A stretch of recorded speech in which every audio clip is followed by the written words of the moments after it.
do divine intervention and we'll talk about different stories, and then I can touch on some stuff about depression and anxiety.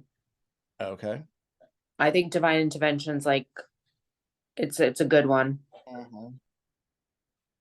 All right, ready, steady, go. Divine intervention, Jess. Let us have it.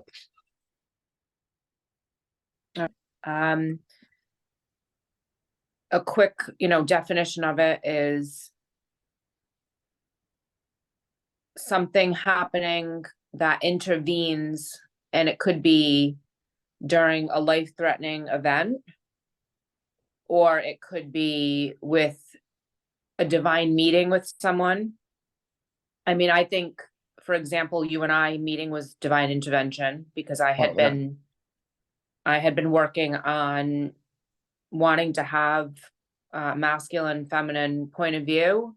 And, I've been talking about it for a year with like some people I was close with, and I was supposed to do it with someone else, and it didn't really feel right. And then I met you and you were like, oh, we should do something together and make a difference. So I think that's, divine intervention on like a level of like, I was divinely inspired to share your gift with the world.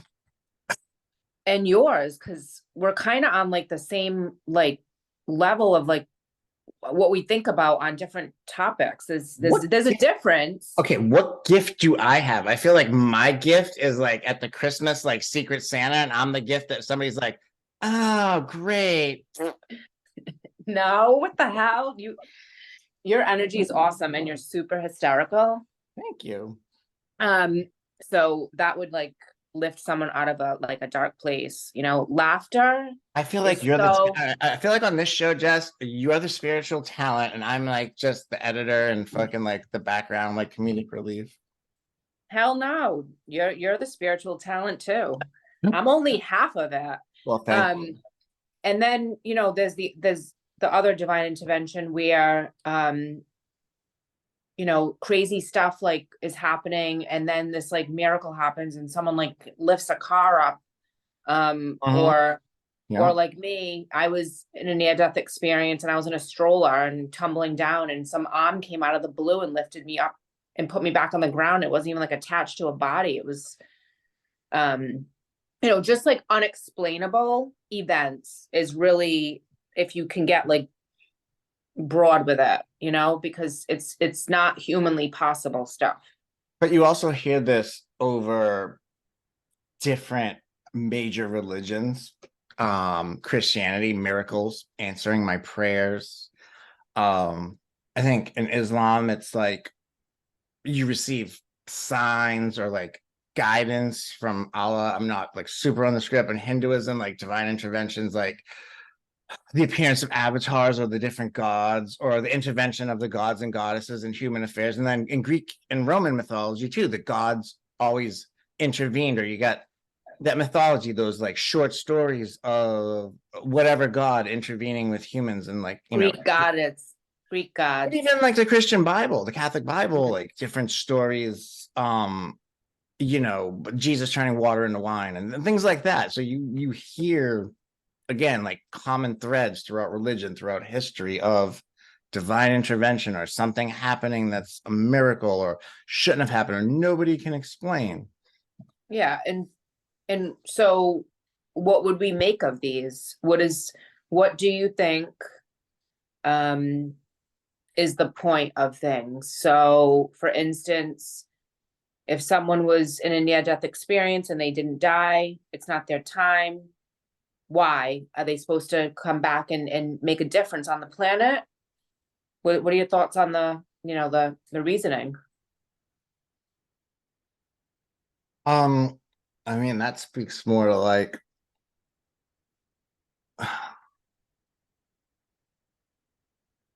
if it's not a test. No, it's not a test, but I'm thinking of how I want to word this. I know exactly what I want to say. I want to say how I say it with it sounding like simple. So there are some schools of thoughts, and I really don't want to go down this rabbit hole, but there are some schools of thought that reality is a simulation, and you manifest things, or you can affect your reality with your thoughts because you're playing in some type of a simulation. So if you're supposed to do something like you just said, meaning Mhm. like you're supposed to like pull somebody out of a burning building 5 years from now, Mm, and something gets off track and a car is going to hit you because you're crossing the street and you're distracted on your phone, or your phone rings and you're not looking. And like you said, just somebody pulls you back and you turn around and there's nobody there, or the person that pulled you away walks away. Maybe you just didn't see them walk away, or they just grabbed you and just kept walking on their way because they were doing something. And you're like, oh shit. I don't know what happened, but there was a person that just grabbed your shirt and pulled you back, and they just kept going, or they ran because their bus was on the corner, and you're like, oh, it's divine intervention. But whoever, whatever made that happen, because you're supposed to do something else further down the line. And if that didn't happen, A, B, C, and D ain't going to happen. And bigger things are not going to unfold the way they're supposed to. Something I like had this, that. yeah, I like that. You're a good storyteller. Um, I had this weird dream a long time ago, and I literally just remembered it. And it was kind of a nightmare, but I want to talk about it quick and then we'll keep going on divine intervention. But the dream was, I was dreaming that this whole entire thing that we're living, like our existence, was not real. And it was like I was somewhere sleeping, like in a coma or some shit. And like this whole thing that I was like creating was just like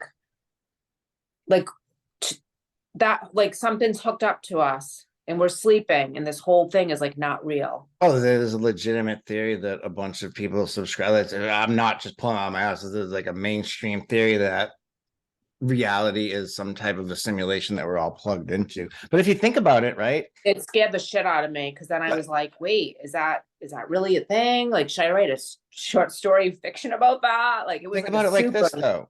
Like Hindu texts, you live multiple lives, right? yeah, that I believe Okay, 100%. and I think in Buddhism also you live multiple lives. In video games, you play and you die and you get another life to do Mm, over. So if this is all a simulation or whatever, when I say simulation, some type of construct where when you die, your soul goes someplace else and then you're reincarnated or whatever, or you live another life and you come back into it. Same thing like a video game. You die and then your guy comes back again. And then, you only get so many lives and then you're done. Like I said, I mean, I don't think Christianity subscribes to that. I'm not sure of other religions, but I know like there are several religions that subscribe to this. So it's not a new theory. This is something people believe for thousands and thousands of years. oh And why yeah, do and you there's believe also, something? It's not like some crazy person pulled this out of their ass. Somebody told that to somebody else. It's not like there's one person where you can credit, oh, hey, this person, way back when came up with this idea well, and, yeah, and subscribe also, to it. where do you think deja vu comes from? I always, yeah, Don't get me like I'm started. like, well, when It did hits this it, happen? deja vu's hit me so hard sometimes. Like I know this happened. I had a dream about this 6 months ago, and now it's happening. I'm gonna say there's a good 8 to 10 times across my life where I've been like, Jesus, like it weirded me out to the point where I Mm, was freaked the hell out. And yeah, I can't because even remember what it was at this point. it's so No, real and yes. you know that it happened, but you can't pull the memory out of your head. That's the freaky part. 'Cause it's like, wait a minute, you feel it. It's that energy, like, oh, I did this before. And sometimes it's happened to me, and I'm like, is my brain having an aneurysm? Because how can I feel like I did this before, but I can't recall it in this brain?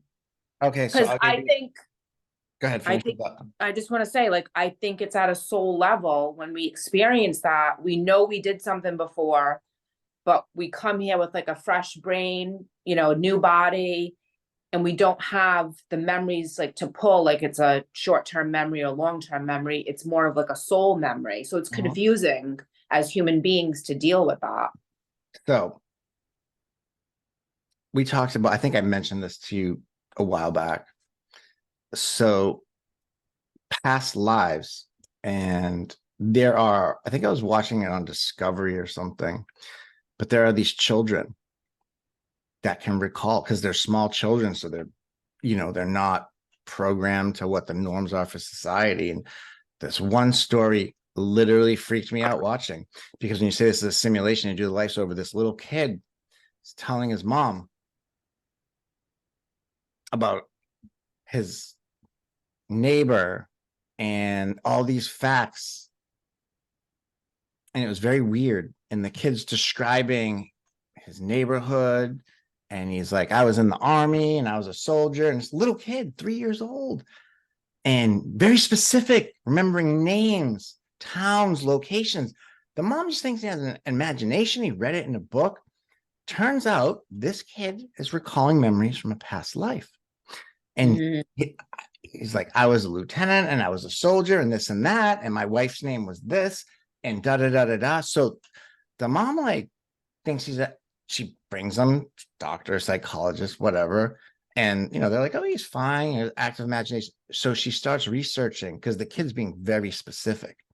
And son of a bitch, this kid knew the first and last name of a guy that was a lieutenant in the Civil War Army. And he knew the name of the next door neighbor. He knew the town that the guy lived in. He knew his wife's name. He knew the kids' names. How do you explain that shit that a 3-year-old can know that? And the Yeah, mom, so like, literally over a few years, researched it and started finding this and got freaked out and just kept going more and more and more. How does a 3-year-old know that shit? I don't know, but I just want to say out loud that I don't know. I think I don't want any more lifetimes after. I think I've been here too many times. My soul is old and tired. I hear that.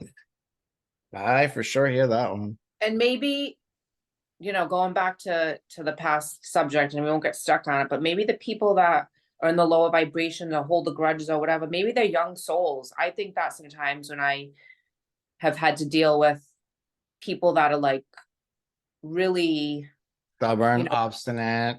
purposely not being kind, purposely being mean and being okay with it and going to sleep and hurting people and being fine. I'm like, at one point, I'm just like, you know what? Maybe their soul is just really young and it doesn't like understand here. Like, You know what I don't know. kills me though about people like that? I'm being honest. What kills me about people like that is that they will also be the first ones to complain about everything. All right, well, don't get stuck on Everybody's that. mean to me. Nothing good happens to me. You know what I mean? It's always everybody else, and they'll be the first one. And you just sit there and be like, "Are you fucking kidding me right now?" And they just can't see it. Everybody else, Well, literally everybody else can see it, but them. You know what I'm talking about? Like people that are super narcissistic or super super toxic, and like they die like alone because they alienate everybody. But in their reality, it's everybody else did them wrong. well, I that's victim. That's victim mentality. But yeah, they're probably got narcissistic But tendencies or you something. understand what I'm saying? Like what you were just saying is like, okay, people like us are like, yeah, whatever, forgive, cool, do your own thing, whatever. I have no time, no energy for that. I'm not wasting it. And you got other people that will just latch onto that grudge, but they'll be latched onto grudges with 10 different people across their life, or don't talk to their sister or their brother or their aunt. I don't know, their mom. I don't fucking know. Like, Well, this a good point to make since we're talking about it is that we can't pull anyone off their path. We can't make someone be how we want them to be, and we have to just let people go sometimes. And sometimes as you go up vibrationally, people start to fall away. And sometimes it's your lover or it's a family member.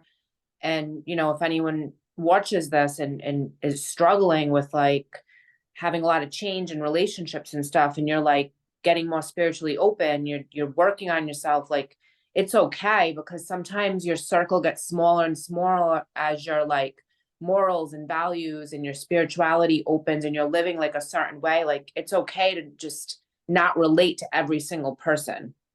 But it's also okay to accept people as where they are in their life. Like, oh well, this person's this way. It's okay. Like let them be that way, and we can still be how we want to be too.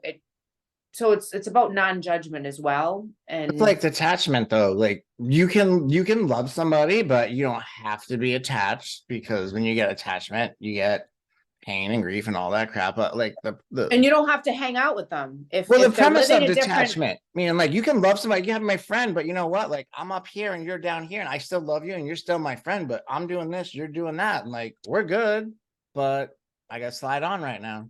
yeah, exactly. Move on and wish them, send them love, good energy. You can't And save everybody, but somebody is like stuck in their own energy, like you said, in their own cycle or where they're supposed to be, and you're not that. You can still be friends with them. You don't have to be rude. You have to be mean about it, but you're like not on that same level, and that's okay.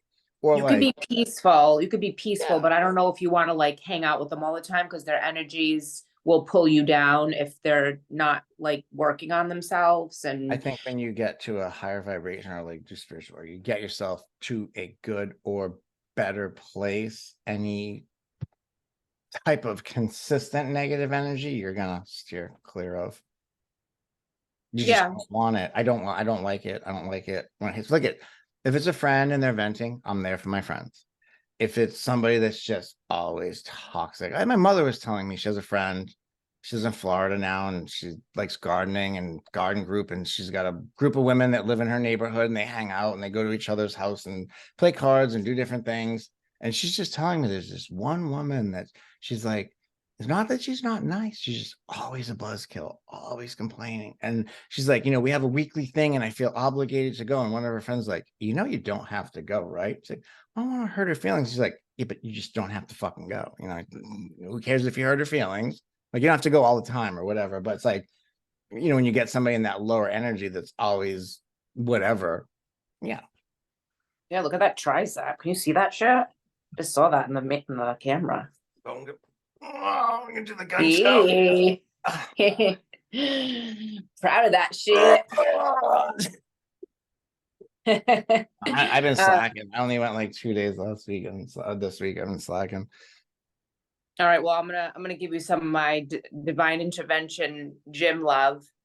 It's not even that. It's like I can go. It's just I don't know. I was just tired and sort of. I've been working days. I usually work nights, and when I work nights, I work less hours. It's all right. You'll get back into it. No, I'm going. I mean, I go way more than most people do.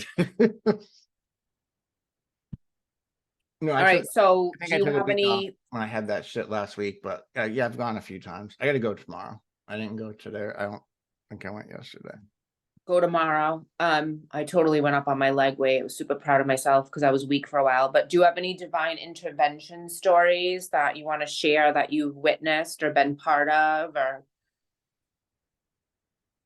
Hold on. Oh God, I should have died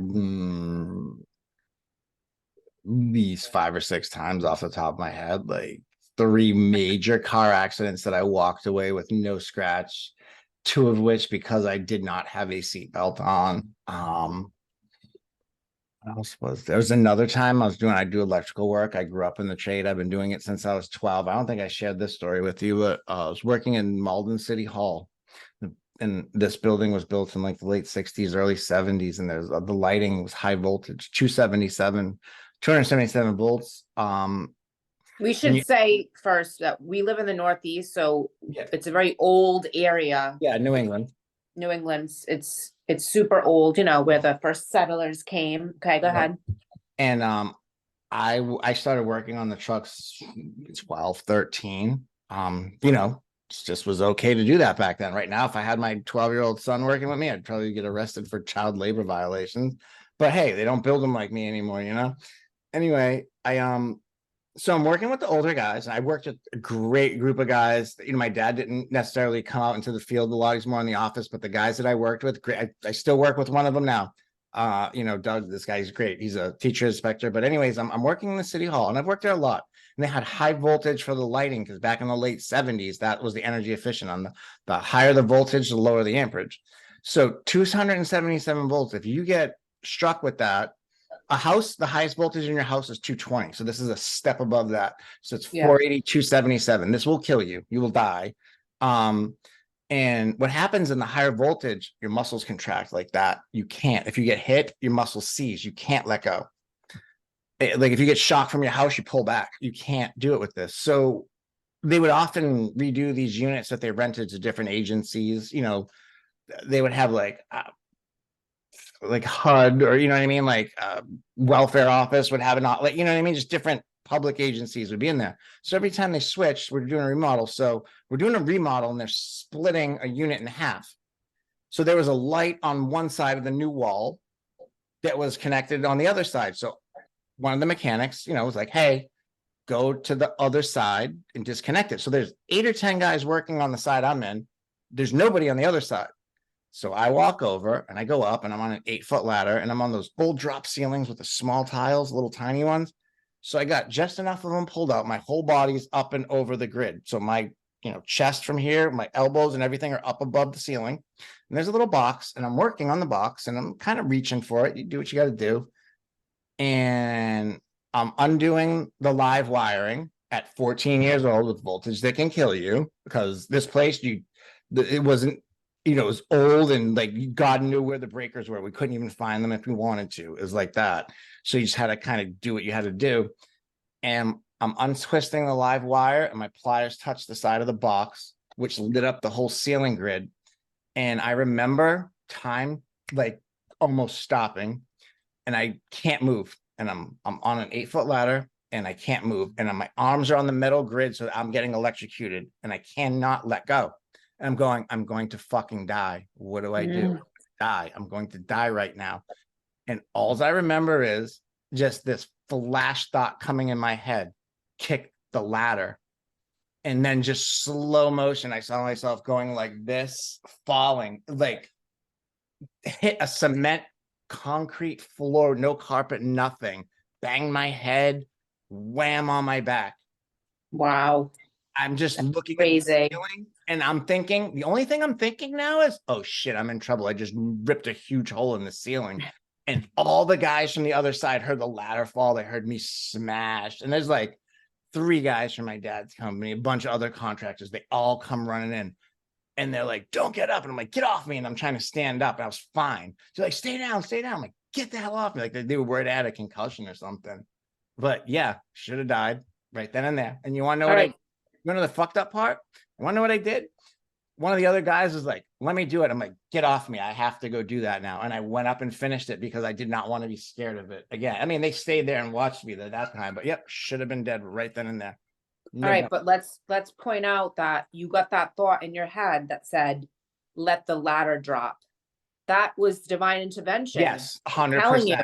100%. I just sitting there going, I'm going to die. And that thought pops into my head, kick the ladder, push off the ladder, something. But it was definitely a screaming thought, and time's almost stopped because everybody says that when you're in an accident or something, like everything goes in ultra slow motion because the adrenaline or whatnot. Well, because there's no time on the other side, though. I don't know if it's really adrenaline. I think that we can kind of cross over and come back because it's just a veil. That's the whole thing. Like, listen, that's the story. I don't know where it came from, how it came from, or why I would even think of, but I'm just sitting up there going, I'm dead. And that came in my head. And I didn't have any motor control of any of my muscles. When you get hit with that much voltage, your muscles seize. You're like, yeah, you can't move. How did I kick the ladder? No idea, but I did. Yeah. Or like, I think I pushed off and leaned back. I don't know how I did it. Because had I let go of my tool, I would have been okay, because the tool would have fell down and it would have like broke it. So there's one for you. Yeah. That was a good one. The other one was I flipped in Florida. I had this big jacked up monster truck and I flipped down an embankment, no seatbelt on. Truck landed on its roof and it was on I-75 going on 275. And Florida's flat and this embankment was really, really high. And it was built up to just switch the highways. And the guy behind me. The highways there are so scary. Well, but they're usually flat, and it was like a man-made embankment to come up so you can switch and go to over, an overpass, man-made overpass, but it was really that's why high I don't like the highways. It's like going from one 4-lane highway each direction to another 4-lane. So it's a big up and over. And I went off the side of the thing, and whoever was behind me saw my truck. Like, I think I hit the corner too fast and it spun and then it rolled and went over. And the guy that was behind me pulled into the breakdown lane and stopped. And right behind him, a state trooper pulled up because the guy was stopped on the side of the highway, and the guy didn't even get out of his car yet. He didn't even call anybody. He was just happened to be a highway patrol or something right behind the guy, and he pulled over. He's like, "What are you doing stopping on the side of the road?" And the guy was like down the hill, and the cop came down, and the truck's on the roof, and the engine's still running, and the tires are spinning, and the radio's blaring, and I'm laying on the roof like this, I guess. I was in the back seat. I went from the front to the back, and the steering wheel's here. And when it rolled down the hill, I didn't have a seatbelt on, so it threw me into the back. The roof of the truck smashed into the center of the steering wheel where the airbag was. So had I had my seatbelt on, it would have just crushed my head like a melon. I remember the cop saying to me when they were pulling me out, he was like, he asked me who the president was, and I said like Bill Clinton. It was like he was president before, if he wasn't the current president. And the guy's like, all right, at least you know who a president is. Like you're semi-conscious. But yeah, it was bad. And then the fucker wrote me a ticket for careless driving. What? Yeah, dickhead, right? Fucking let it go, dude. Accident happened. I wasn't drunk. They knew all that shit. I wake up in the hospital, and there's the nurse is like, "Hey, you have a ticket." I'm like, "Are you fucking kidding me right now?" Yeah, you almost just died. The hell? Oh. Maybe he wanted to impact your life to make you go slower. I wasn't speeding. That's the thing. I hadn't slept in like 2 or 3 days. I just hadn't slept. That was what it was. All right. Well, Another one. I don't know. I don't really have anything else that I mean, I did a whole entire like year of studying divine intervention, and there was like a lot of cool stories about people like reconnecting, not more like safety stuff, but people like fleeing countries and then reconnecting and living like a block or 5 blocks from each other, you know. I've heard some crazy ones over the years from like other people and stuff. And then that could be like, you know, destiny and fate and stuff like that, but there's definitely like some divine interaction that and I also read and when I studied, heard and stuff like that, and have felt that the only really way like our angels, our guides, our guardians can interact or get involved is if it's not our time. Or we're asking for signs and assistance, and you know we are wanting that, but they just don't automatically start interfering in all of our lives, you know. You know, like hear about like religious miracles too, and like you just completely cannot explain some of them. Well, I mean, I think it's fair to say I believe that we all have angels and guides and guardians around us. I think every person has someone around them. Some have more than others. And when you're going through difficult times and you need divine guidance, you can also ask for, you know, clear signs, and they'll give you that too. I mean, that's happened to me so many times I can't even count, where I'm like, I'm lost. I don't know what I'm supposed to be doing, blah, blah, blah. And I just ask, and then like just signs will start to show up. But if you don't ask and it's just, you're going through life, you don't always get those synchronicities and unless you're open, right? Because you can't, just like you can't pull someone off their path, you can't force someone to see certain signs. Like you really have to have an attention, an awareness, an openness, you know.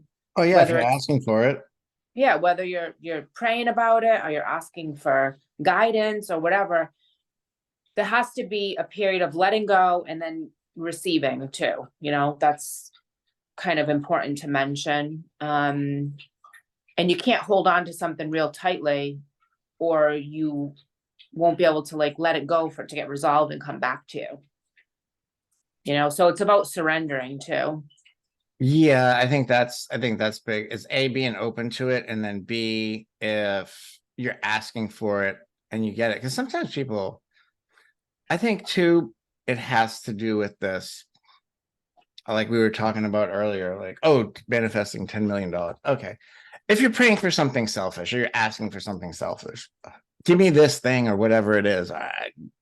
You know what I'm saying? Like, I need this or whatever. and you're just asking for something that you don't necessarily need. You know what I mean? Or if it is, The universe doesn't know what's selfish. I'm trying to like make the point of, were we talking about if it's not your time yet, or like something needs to happen on your path and your guardians or whatever are going to interfere because whatever. Oh, you're not gonna give her a kiss? Well, I kind of did. If they're gonna interfere, it's not gonna be because you're like, oh hey, I'm broke right now and I don't feel like, going like doing extra to try and get myself out of it. So send me some money. They're gonna be like, yeah, no, buddy. But if you're like, I all of a sudden have cancer and I have my kids, I have to live, there's nobody else for them, and da da da da. And you pray, and then all of a sudden your shit's gone and your doctors can't explain it. That's like a miracle, So Yeah. I guess that's I'm trying to differentiate the two. It's like, I guess maybe they'll intervene when it's needed. And if it's not, it's not. I don't know. Well, yeah, and also the letting go and being patient. I mean, let's face it, and I don't mean to sound morbid, but like, we all are gonna die at some point. Yeah. So if you are sick and you chose to go out that way, you're gonna stay here if you're not meant to go. But if you're meant to go, you're gonna, you know what I mean? Like, I don't know. Everyone's always trying to like prevent sometimes from things going like naturally. Like, doctors are trained to resuscitate at all costs. If you're in a vegetative state, some people let the people live that way. I mean, there's just certain things that I wouldn't want to, be living in certain circumstances, like in a bed, paralyzed, stuff like that, What do you got to say about that, Roxy? You trying to chime in over there? Like, you keep creeping. She likes to be part of everything. I think I treat her like a kid, so she's like evolving into like a 140-pound human kid. What'd you say? 140-pound furry kid. Yeah. She is a big dog. Yeah, she's about 130. She's like my size. That's how much I weigh. Yeah, I'm gonna get her one of those like little like collars with the friggin' like wooden barrels that the Saint Bernards and like the cartoons used to wear for Christmas.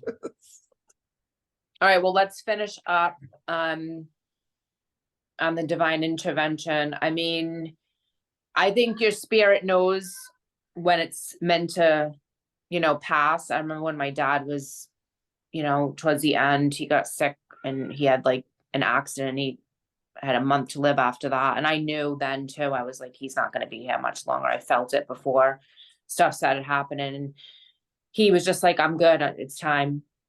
Like his soul knew. He was like, I'm done here, and he was at peace with it. And I think that's special when you get to like say that and you get to say goodbye to each other. I mean, not everyone has that opportunity. No.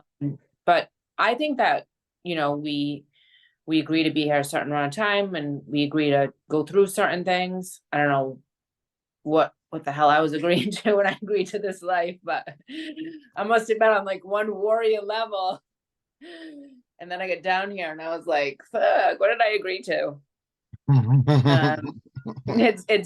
It's been one battle after another, but everything always works out.